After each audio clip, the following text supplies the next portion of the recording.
هدف أول لأنه ضغط من بداية شوط المباراة الثاني. كرة طويلة ملعوبة، القحطاني مررها بامتياز إلى أحمد الفريدي يلعب بهدوء ثم يمرر كرة إلى الجهة اليسار إلى ليونغ بيو يصلح كرة ممتازة الشلهوب لياسر ثم الكرة الله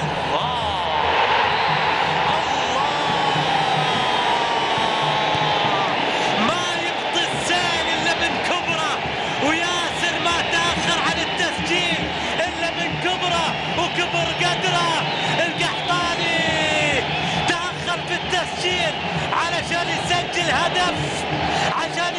هدف للذاكرة للميموري لا ينسى على الإطلاق.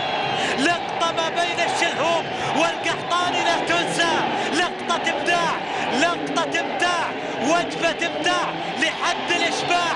والله ما يبطي السيل إلا من كبرى، وياسر هذا كبرى وهذا كبر قدره يسجل الهدف الأول للهلال. هذا هدف ثاني خلصنا من الأول، لكن هو الأول لياسر القحطاني في هذا الموسم.